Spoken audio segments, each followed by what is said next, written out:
एक राजा था जिसकी 4 पत्नियां थी।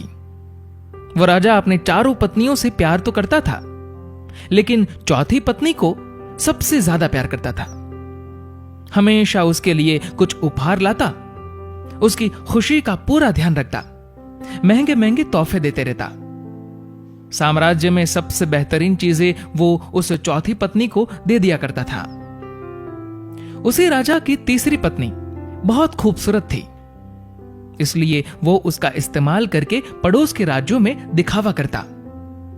वो उससे सिर्फ इसलिए प्यार करता था क्योंकि उसकी मदद से वो पड़ोस के राज्यों के राजाओं को जलाता रहता था। उसी राजा की जो दूसरी नंबर की पत्नी थी, वो बहुत अच्छी थी, शांत स्वभाव वाली थी और गुणों से संपूर्ण थी। जब भी राजा को अपने राज्य में कोई बड़ी समस्या का सामना करना पड़ता था या कोई बड़ी मुसीबत में होता और उसे फैसले लेने में दिक्कत होती, तब वो राजा दूसरी नंबर की पत्नी के पास जाता और वो इतनी बुद्धिमान थी कि बहुत आसानी से राजा की बड़ी से बड़ी समस्या का हल बताकर राजा को खुश कर देती। अब राजा की जो पहले नंबर की पत्नी थी, वो बहुत वफादार, बहुत ही ईमानदार थी। वो हमेशा राजा की सेहत का ध्यान रखती, राजा की संपत्ति की रक्षा करती और हमेशा उसको राजा के सेहत की फिक्र रहती। लेकिन राजा इस पत्नी के मामले में बहुत ही नादान था। राजा इस पहली पत्नी को शायद ही कभी नोटिस भी करता। प्रेम तो बहुत दूर की बात, पूरे दिन में शायद ही एक बार भी इस पत्नी का ध्यान भी आता। एक दिन राजा बीमार पड़ गया, इतना बीमार कि उसे यह एहसास हो गया था कि वो अब हमेशा के लिए इस दुनिया से विदा होने वाला है। उसे भनक लग गई थी कि किसी भी वक्त उसकी मृत्यु हो सकती है। उसके मन में यह ख्याल आया कि अभी जीवित अवस्था में तो उसके पास 4 पत्नियां हैं, लेकिन मरने के बाद तो एकदम अकेला हो जाएगा।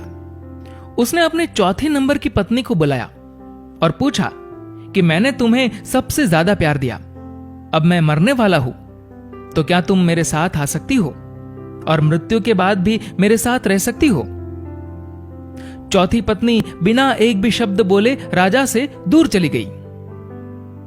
राजा को उसका यह रूप देखकर बहुत दुख हुआ। उसने अब सोचा कि वक्त बर्बाद करने से कोई मतलब नहीं है, इसलिए जल्दी से उसने अपनी तीसरी पत्नी को बुलाया और वही सवाल दोहराया कि क्या तुम मेरे साथ मर सकती हो और मृत्यु के बाद तुम मेरे साथ रह सकती हो? तीसरी पत्नी ने भी सीधा मना कर दिया, ये कहकर कि जिंदगी बहुत अच्छी है और तुम्हारे मरने के बाद मैं किसी और से शादी कर लूंगी। जब ये शब्द तीसरी पत्नी से सुने तो राजा का हृदय एकदम से टूट गया। अब बिना देर किए उसने अपनी दूसरी पत्नी को बुलाया और वही सवाल दोहराया। राजा ने सोचा, अभी तक हर समस्या का समाधान इस दूसरी पत्नी ने किया है, तो इसका भी हल उसके पास जरूर होगा। लेकिन राजा को इस बार भी निराशा ही हाथ लगी।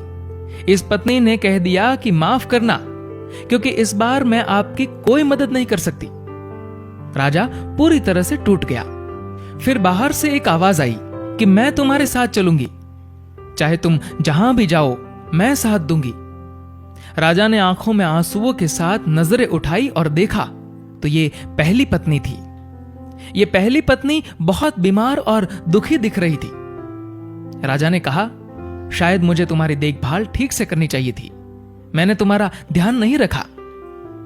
जिंदगी का सच यही है, हम सबकी भी 4 पत्नियां हैं। चौथी पत्नी है हमारा शरीर। पूरी जिंदगी सजाकर रखते हैं, लेकिन मृत्यु पर यह हमें छोड़ देता है। तीसरी पत्नी है हमारी संपत्ति और हमारा पद। जब हम मरेंगे तो यह सब किसी और के पास चला जाएगा। दूसरी पत्नी है हमारा परिवार, हमारे दोस्त, हमारे रिश्तेदार। चाहे वो हमसे कितना भी प्यार क्यों ना करते हो, लेकिन मृत्यु पर वो सिर्फ श्मशान तक साथ देंगे। और अंत में हमारी पहली पत्नी है हमारी आत्मा। शरीर, संपत्ति, सुख सुविधा में हमेशा हम हमारी आत्मा को भूल जाते हैं, लेकिन जीवन का कड़वा सच यही है कि सिर्फ और सिर्फ हमारी आत्मा ही हमारे साथ रहेगी। हमने कभी भी आत्मा के कल्याण की चिंता की ही नहीं, जबकि दूसरी चीजों के साथ हमें सबसे ज्यादा हमारी आत्मा की फिक्र करनी चाहिए। अभी वक्त है, अपने आत्मा के लिए समय निकालिए और आत्मा के कल्याण का प्रयास कीजिए, क्योंकि सिर्फ यही आत्मा है जो हमेशा हमारे साथ रहेगी। दोस्तों, इस कहानी को लेकर आपकी क्या राय है, नीचे कमेंट करके जरूर बताएगा। और अगर आपको ये वीडियो अच्छा लगा हो तो इस वीडियो को लाइक करेगा और शेयर करेगा।